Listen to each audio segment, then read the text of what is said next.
Ibrahim,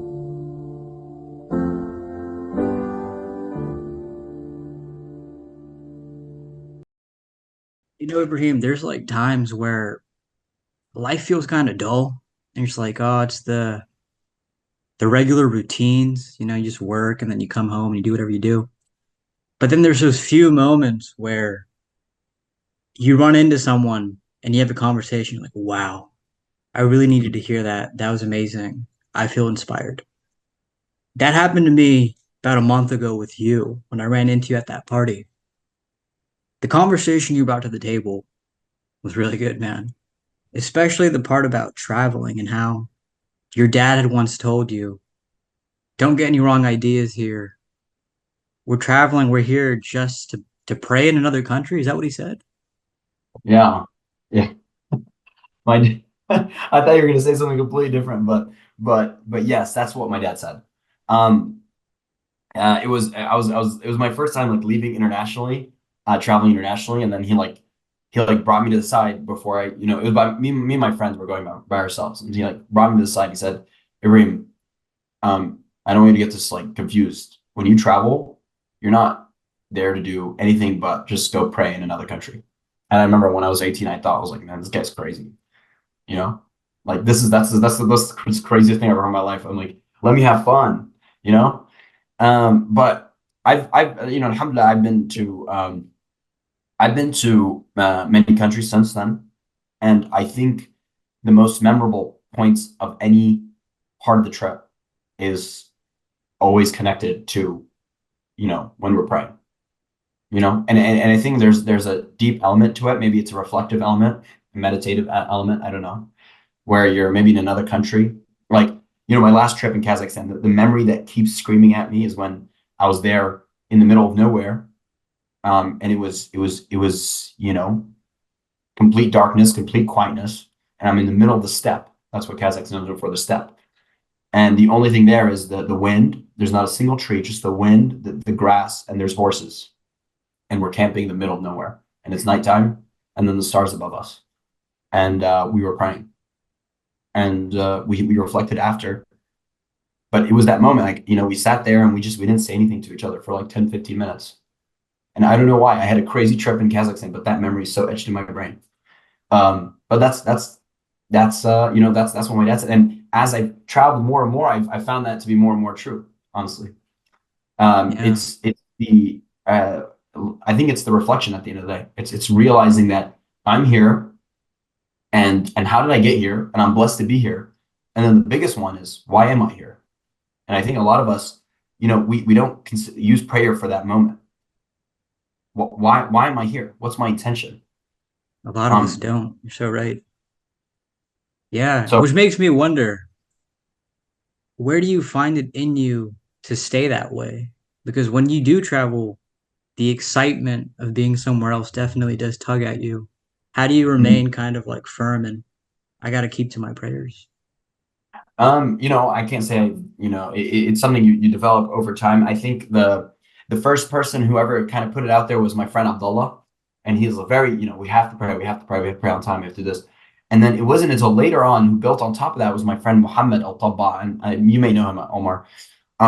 When we went to Turkey, he was like, hey, I want us to all sit down after every prayer, especially when we're traveling, and stop and like not run out, like we don't finish the prayer and run, but actually stop and let's all get around in a circle and let's do a quick reflection. And it ends up being not quick. It ends up being almost like a 20-minute, reflection on something that happened that day, or someone we encountered and they taught us something, or the situation that we're in, and how we're here. It's a deeply reflective state, and it grounds us, and it became a ritual. All right, that became a ritual. Like every time I go, and I think I did it with you guys at that thing. I said, "Hey, let's sit down and let's like all sit in a circle and let's do it." So it became a kind of a ritual. Not only when I travel, sometimes when I'm not traveling, I like to do it if I'm with a big group of people, and it's just a small habit, And I think if we build those habits, I mean, prayer isn't in of itself is a habit, right?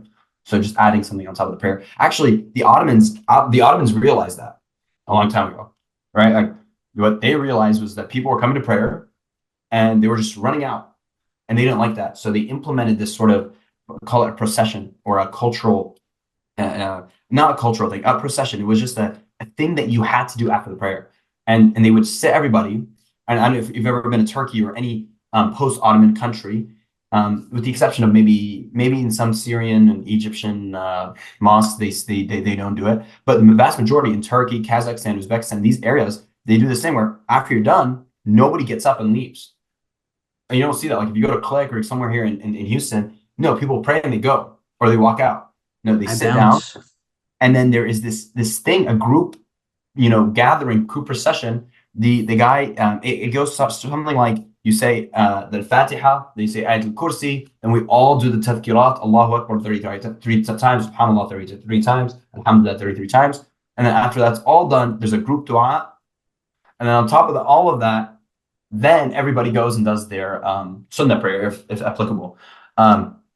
But it's almost like it's part of the prayer now, right? Like you don't leave until all of that's done. You feel super awkward if you leave. And so I think maybe to further extend the reflective state that prayer is supposed to be.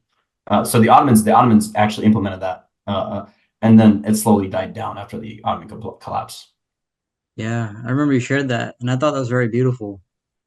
I think there's something so romantic about that, and it makes me really curious because when you're surrounded by your friends and you do something like that, like, hey guys, let's get in a circle and let's do a quick reflection. Like, there's just something, there's like a different energy there, but it makes me think it also depends on the people you're with because sometimes I feel like that'd be kind of, at least for me, embarrassing with like my family. Like, hey guys, can we just skip this? Can we just, pray our sunnahs and bounce kind of a thing?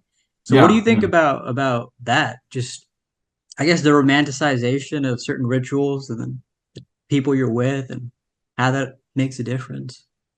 I don't think it's necessarily bad that you feel that way with your parent, your family, because you already have a deep connection with your family. I mean, so, in you said it's romantic in a way. Um, the most, the more in love you are with someone, the more comfortable you are saying nothing, right? So you don't have to talk if you think about it as a concept. Like, you only feel uncomfortable like when you feel very, very comfortable with someone, you don't really talk. So maybe that's why when you're with your family, you don't feel the need to kind of explore these concepts because you know them so well, or you've already established a great deep connection with them. I'm not saying that you shouldn't do that, but it makes sense why you feel that way. But to your point, you said there is something romantic to it, and I think there is. I think you develop a bond, when you come together for the sake of, for a good sake, for a good purpose, and for the sake of Allah subhanahu wa ta'ala. I think that when we come together with good intention, I think there's beauty in it all the time. Not just it, I think there's a hadith about how, when there is a kind of a gathering of this, when people, youth or anyone, and they remember the sake of, remember the name of Allah subhanahu wa ta'ala, that, the angels join them in that gathering. And it's obviously can't see it, but you feel it. You feel that what you're saying is romantic. It is, because it is beautiful. And it does kind of set a precedent for the trip, right? What's after becomes intentional. What's before, we retrofit it into something that was intentional, and then we Yeah. become more intentional afterwards. We say, okay, well, we're here.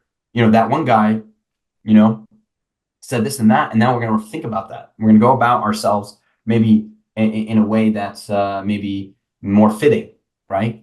And I don't know what happens, but for some reason, magical things happen after. It's honestly my most favorite memories are things that happen after these kind of moments. So Yeah. that's my little 2 cents on that subject. I like that, man. I like that a lot. And when you shared that with me, that was just so fascinating because there's been trips where I didn't pray that much, you know? And I reflect on those trips and I'm like, those trips literally felt like, I think it's a hadith where the Prophet, peace be upon him, he's like, the life of this world is like dipping your finger in the sea, then you take it out, and then all those little water beads fall off. It's like, that's the life of this world. It feels like that. It's like, Feels wow, like it passed I was just fast. out there. There was just all this fun. It was fast, and that was it. It was temporary. It was a dream. That was the dunya, you know? But I can definitely see because there's other trips I've had where the focus was the prayer and faith. And you feel like, wow, I really did what I was supposed to do, regardless of whatever else happened. Yeah, I mean, there's an element to it too that's communal, right? Like not only are you establishing community with the people you're traveling with, but Islam in of itself is one big community. That's why we call it the ummah, right? The ummah. We are all one ummah. And I think when my father said that, there was a kind of in this sort of kind of advice that he gave me is this idea that you're going to go see another part of the ummah, and they might not be the same as you. They may practice a little bit different. They may look a little bit different, but we're still one brotherhood. And when you kind of go out and you're praying, that's how you find your ummah. I mean, that's how you connect back with that piece of the ummah. And How you find your you know, tribe. Yeah. yeah, you find you and you connect with that community. There's something beautiful to see Islam as it manifests itself in different parts. And I don't think there's anything wrong with our differences. I think that's the whole point, right? Is seeing this sort of other aspect. And the other day I was in Dallas, and I was speaking to a young guy who a little bit had a little bit of naivety. And I said, "Listen, you know what you need? You need to go travel the world. You need to go see how Islam manifests itself in one area. And you're going to realize that your ideas about how what's right and what's wrong they'll become more transient. You realize that what's applicable here, what works in this community is very different than what may work there. There's different environments, there's different political landscapes, social landscapes that you have not factored in because you live in this area. And it kind of humbles you. And you realize, first, how blessed you are. And second, how beautiful the deen is, how beautiful the deen is in the way that I can go all the way to Kazakhstan, not speak the language, but pray next to a guy who kind of acts a little bit different, looks different, everything's different about him. But when he looks at me, I'm his brother. And when I walk out the masjid, I told you the story. I walked out the masjid and I wanted tea and I didn't have cash to buy the tea. And, a woman saw me. She just came out to prayer too. And she yelled and she was like, "Come here." And she served me tea in her little hut. And we sat there for 30 minutes talking, and she brought people. And even though I couldn't even speak her language, she brought people to translate and all that kind of stuff. But the only reason we were able to create that connection, right, despite all of our differences, was Islam. And that's all that matters, right, at the end of the day. So it brings us together in a way. And in the way that we come together as a community, or literally, if you think about how prayer is set up, a guy comes into the minaret, he yells a call to prayer, and people come and congregate in one area. It's a communal activity. It's not Yes. individual. That word, man, communal, it's a powerful word. And it's reminding me of, you know, the American culture makes us so individualistic. And I remember when I went to Umrah last time, I was so suspicious about why so many random people in Medina and Mecca were so damn nice to me. I couldn't understand. I'm like, why are you so nice to me? Something's not right here. And then later on, I was thinking, I'm like, wow, it's in some ways, it's the conditioning of the American culture. It's like you can't really trust others. You got to be careful out there. It's like, no, in the Ummah, the communal perspective is more dominant. It's like, no, these people are just nice because it's the ideal way to be. There's no ulterior motives, or at least they're not supposed to be. I think that this concept baffles a lot of people because, if you look at it from a utilitarian perspective, there's really no reason for anyone to be nice to you, right? I mean, there's really no reason. I'm a stranger on the street. Why accept them? Why, I mean, maybe you could say by chance, like there might be a chance that, oh, this guy might actually benefit me one day. But surely enough, if I'm a kid from Houston, Texas, and I'm in Kazakhstan, this one will probably not find value to me. I mean, I'm not a businessman, or I can't possibly donate to her, or whatever, maybe the situation. There's very little chance that I can probably help her. Um, but as Muslims, maybe that's the framework of Islam, right? Because as Muslims, we're taught to do that, and our reward is not here, right? And we do it for not for them. We're doing it for the sake of Allah subhanahu wa ta'ala. And while some people might, say, "Whoa, hold up, that doesn't make any sense," like, "Oh, you're not actually doing it for me." No, I mean, it's more beautiful than that. They're doing it for God, right? And so that's what brings us together. And I think, by the way, what you're saying, I think it's a fascinating concept, because when you look at American society, we have been accustomed to this unnatural disposition of violence. of being scared. I mean, think about it. We, like, if you had a kid, I was talking to someone the other day. If you had a kid, you are scared to have your kid walk down the street, right? Because you don't know, you never know. We live in a crime-ridden state. Someone might rob them, someone might kidnap them, someone might, might be someone might, hit them with their car or whatever. But in these other societies, there's a safety. And the safety is due to these same concepts, in my opinion. I mean, when you walk the streets of Kazakhstan, you feel so comfortable. Well, A, because there's really no crime.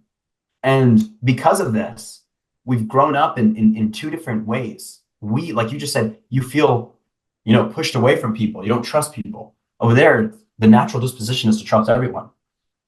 And that's, in my opinion, I think that's why we have a lot of psychological problems in America, right?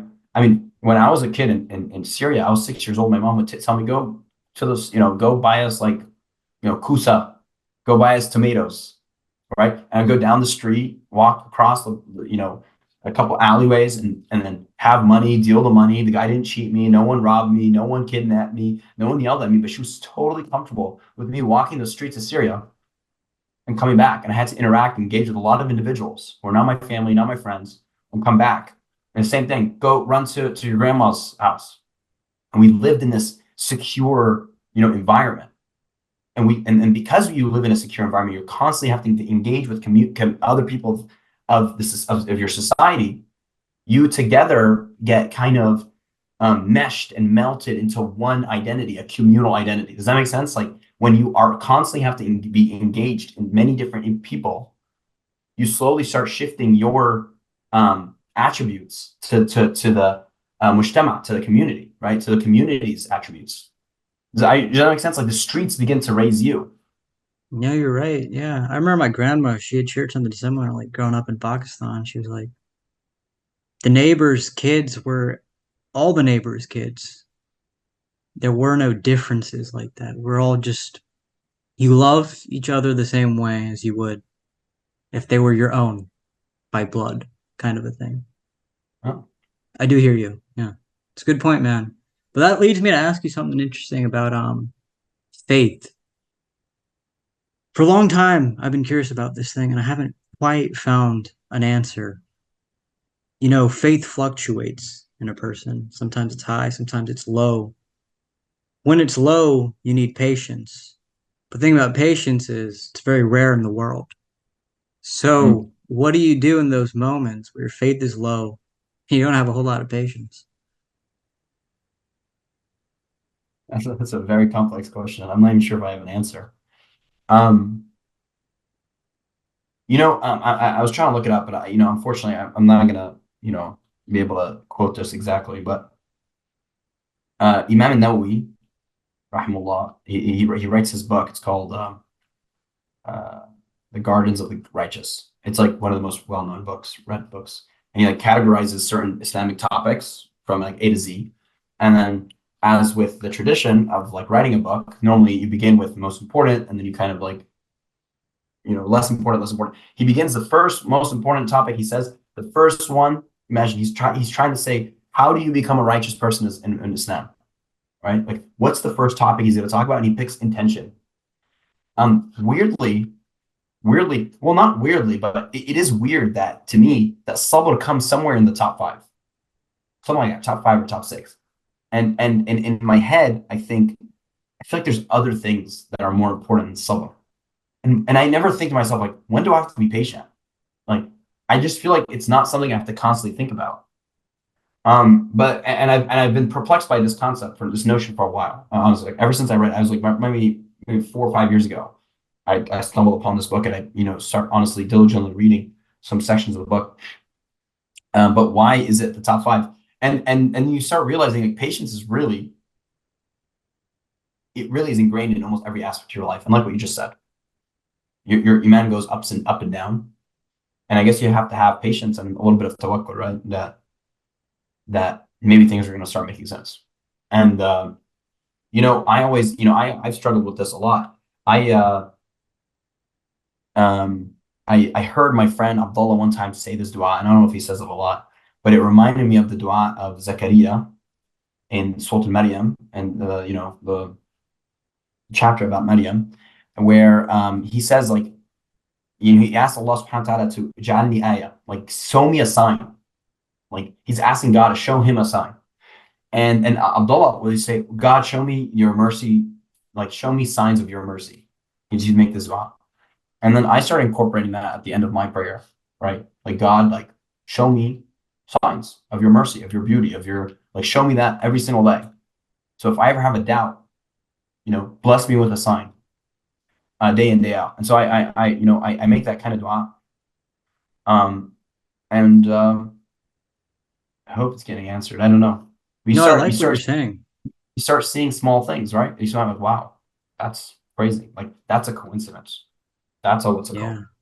call. And it's like, and I think you only are able to do that when you have that intention with God. You say, God, show me that.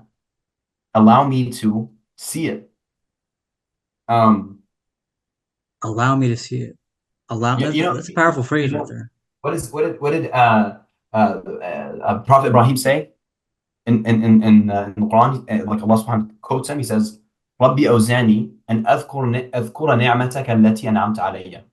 And God, allow me, like, don't disallow me, like, allow me to remember, to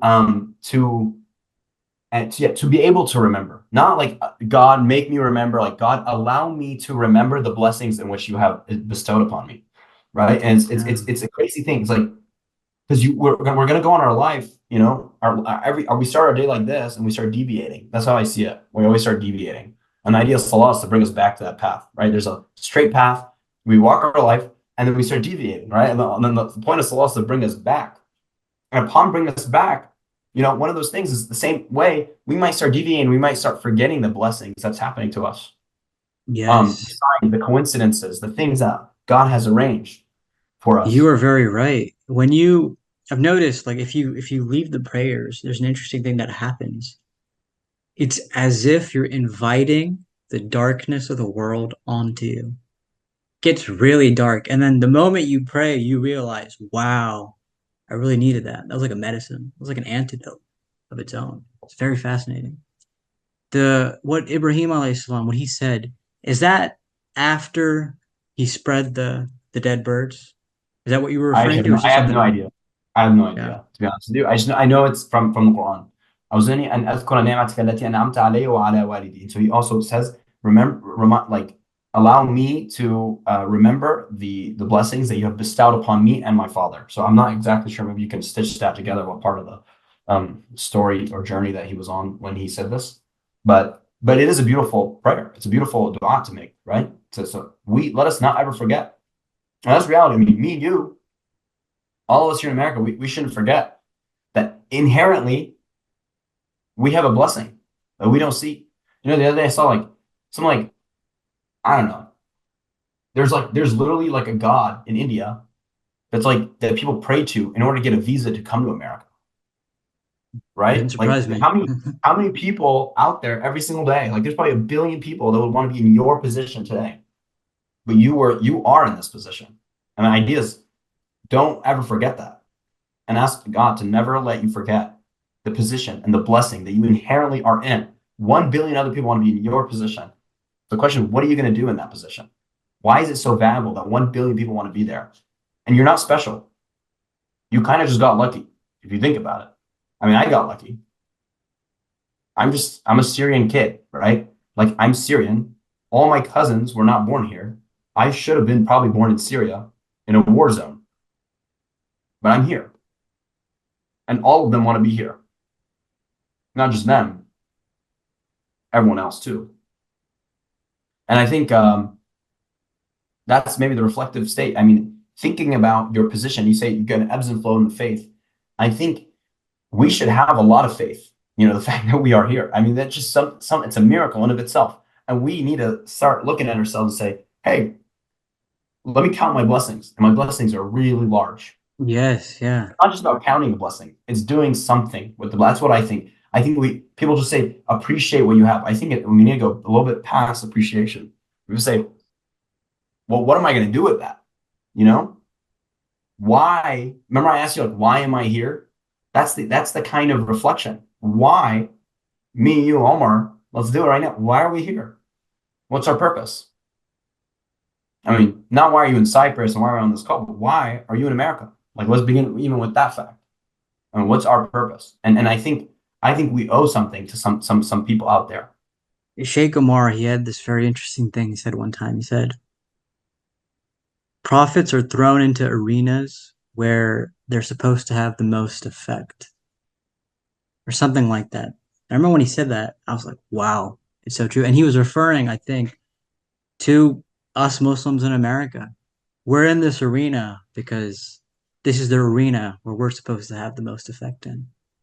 Another thing that this is reminding me of is a couple Jummahs ago, Hamza Gia was on the podium and he was saying, nobody here paid Allah to be who we are today.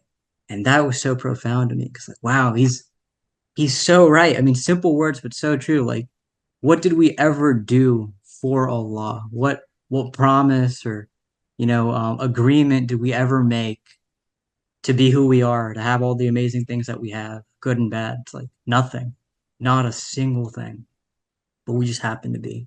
And we have amazing things. I actually, I look at that as an inspiring thing, what you just said. Um, we didn't pay. You're right. I mean, he's right. Like, we didn't ask for this. We got put in this privileged position. And I think there's a message there. Maybe because God thinks that we can do something with that privileged position, right? We have to acknowledge we're in me and you on this call are in a very privileged position. And so we never, all those other guys are probably like, what did they do? What did they give God that we didn't? We didn't do anything. Maybe we are here for a reason, like you said, the arena.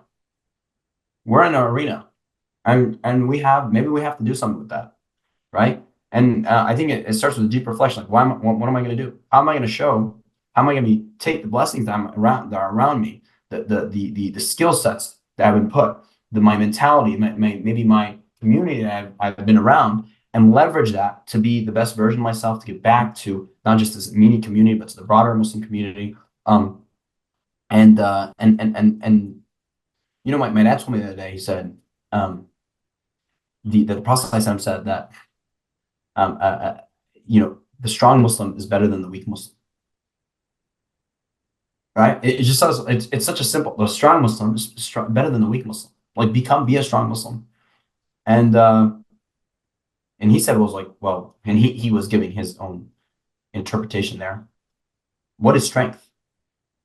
Right? What is strength? I mean, we know from historically speaking, the Arabs didn't view strength just in, mightiness and how good you are as a swordsman.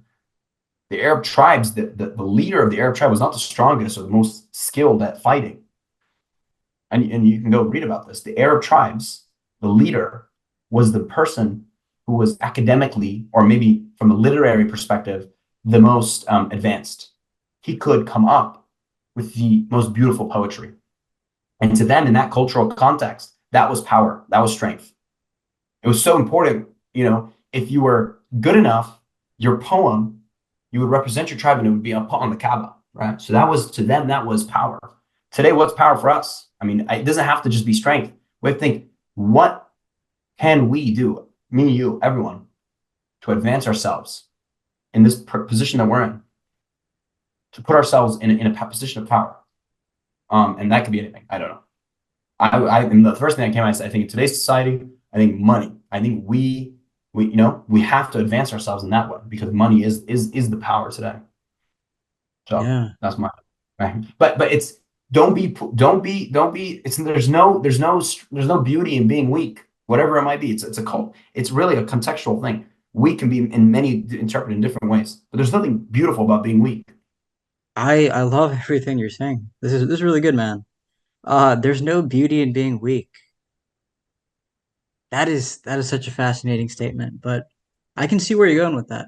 I'd heard once, I think it was Sheikh Amar again, who said something like, "Everyone's attracted to the strong, no one's attracted to the weak." So yeah, I think Be you're right, strong. man. Yeah.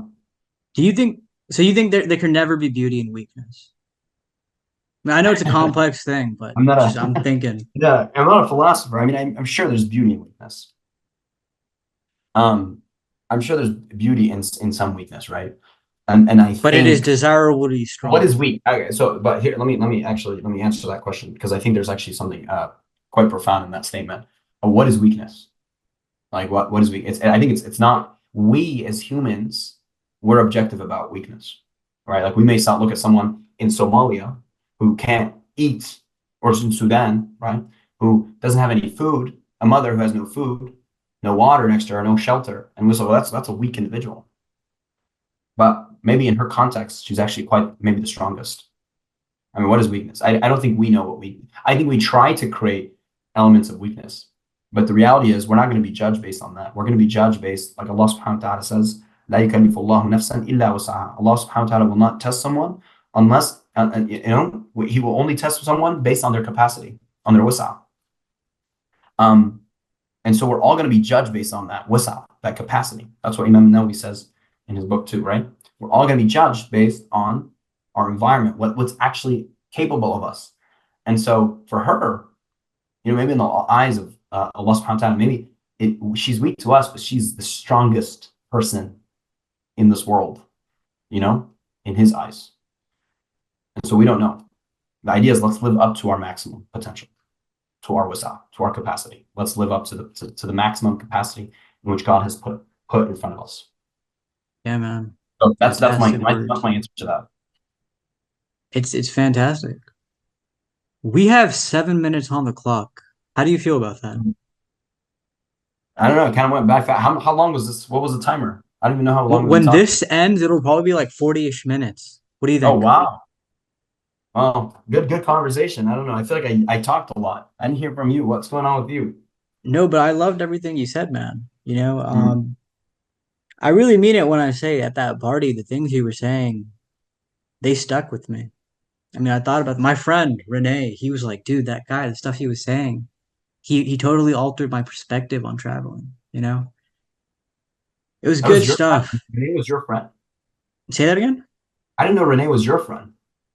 Oh yeah, I mean, he was also Matthias too. Oh, okay, okay, Yeah, okay. I thought he came yeah, from. I didn't know you knew him. But okay, yeah, cool, yeah, cool. yeah. But Yeah, I think traveling's awesome. I think traveling gives us a perspective. certainly But does. we have to fly. We have to leave with the right intent. We have to travel with the right intention. And I think when you say, "Hey," it's so simple. By the way, you know what's amazing about saying that statement? Like, I'm gonna travel just to go pray in another area. You know what's so amazing about that? It's literally impossible for you to be disappointed. I love Your that. expectations are so low. Everything becomes fascinating. Like, wow, I didn't expect I'd be going on this hike because I actually only came here to pray, and now I get to go on this hike. That's awesome. Thank you. I love Right? that. That is It's so spot you on. lower your expectations significantly. And I love when I get into a place and I have no expectation, right? Other than no, and because the worst thing that can happen is like you think Japan is so amazing, you get to Japan and then you don't get to live all these things, and then you're just constantly in this state of regret and misery. How it could have been better. And I saw that one guy go to Japan and he had this adventure and that adventure. People might be looking at me like, oh my God, look at the guy who went to Kazakhstan. His story looks so awesome. You know what? What if you say none of that jazz? I'm only going there to pray, and that is better than all the things they did, and whatever comes after is just additional supplementary. So it is a cool concept in that way too. And I would say that's like my first thought when I tell people when I'm traveling, like, hey, I just want to reiterate something. I'm literally going here to do this, and I want you to be on the same wavelength.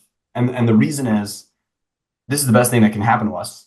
One, second, everything else becomes, cool after that. And Yeah, and and, and I think it shifts people's perspective. It shifts my perspective for sure. it has shifted mine right now. You were so right. It really does ground your expectations. That's so cool. It happens. You get stuck in that mindset. Like, man, this could have been a cooler trip. It's like, if you just came here to travel, you got what you came for. Yeah. Dude, in these last few minutes, I always ask my guests, do you have any closing thoughts? Anything you felt like you wanted to say but didn't get a chance to, or something on your mind that you wanted to express? I don't know. I didn't think we were gonna go. I didn't think we were gonna talk about this, honestly. Um, What do you think we're I going to talk about? well, I didn't have that many expectations, you see. So, but I Mm, was like, I wonder. Touche. I thought you were gonna ask me maybe like, where do you work? What do you do? You know, I thought we were gonna get a little intro, but we dived right into it, and we said, you know, we're gonna go into this really specific niche thing that I said 1 month ago. But I do love it. I appreciate us kind of introspectively looking at this. I in my I have what we have 3 minutes. I don't know. This might be too long of a conversation, but I'll maybe quickly try to summarize this. But you know, I for the last three, I graduated 3 years ago. And for the last 3 years, I've been working really hard, and you know, I'm kind of coming towards this point where I'm kind of cruising now, and I'm finding myself more free time. And as I explore this like concept of free time, I like to kind of you know, I start thinking about, you know, what can I do to kind of give back to this community? Because and what can we do to solve some communal problems? And so you know, I think there's been a lot of introspection for me since I came back from Kazakhstan, because I feel like I got a really big perspective change on how their community is structured. And I think I mentioned this to you, Omar, that it's crazy to see over there that, you know, because of the Soviet Union and what they have done, that maybe core tenets of Islam have disappeared. Like, you know, maybe not that many people are praying, not many people are fasting, but it's the beautiful aspect of Islam somehow have sustained. That concept of hospitality, of saying salam to everybody, opening your, you know, your hearts to literally everybody. You know, there's a guy named Omar Nak. He went through Central Asia, and he's literally talking about how this is the most hospitable place in the world, and it's true. And the crazy part is that that was the remnants of Islam to them, right? When they think, okay, why should I do this? Because I'm trying to be a good Muslim, but they forgot some of those other aspects, which is, you know, that's how, again, that's how Islam manifested over there. And I think to myself, how much do I embody that here back home? How much do we as a community embody that back home? Like, where is manners and adab and akhlaq on the totem pole of being a Muslim, right? And I feel like, you know, in our Masad, I feel like we don't really teach that too much. We don't really bring that up too much. It's more of these sort of procedural things that we bring up. Ritual. You know? Yeah. Pray it here, do something there, blah, blah, blah, there. But how about the spirit of it all? How about how we interact with each other? You know, I was Spirit. literally talking to someone. They're not that religious, but you know, this one guy said, and he gets it from the hadith of the Prophet, that every time he cooks, he leaves a portion of what he cooks and he gives it to his neighbor every single day. And I was like, wow, he took that literally, and he's actually doing that. How many of us have actually done that? They, You're right. they, I've only ever been Even friends if with they're one of not my Muslim. neighbors. Yeah. When was the last time you came and you said, hey guys, I cooked these awesome cookies. I left 3 for you. Like, what the heck? But that's from the hadith. Muslim, non-Muslim doesn't matter. I mean, I that's love what they're it. doing. I love it, So dude. that's my closing remarks. I could have spoken a little bit more about, you know, some ideas I've been thinking about. But I think, you know, as I come back, I learned something from Kazakhstan. It's to value adab and to reflect on how do I portray myself and how conducive am I to the people around me, and do I uplift them? And that's my closing remark. Less than 1 minute we Beautiful. got. It's beautiful. Dude, just one Omar. thing. Could you Oh, turn to your right, oh, like your face? oh, my bad. I have my screen right here and the camera's right here. Yes. Yeah. Okay. Cool. Awesome. Yeah, that's it. Are you standing, by the way? Oh yeah, yeah. I'm on a standing desk. Awesome. I thought so. Cool.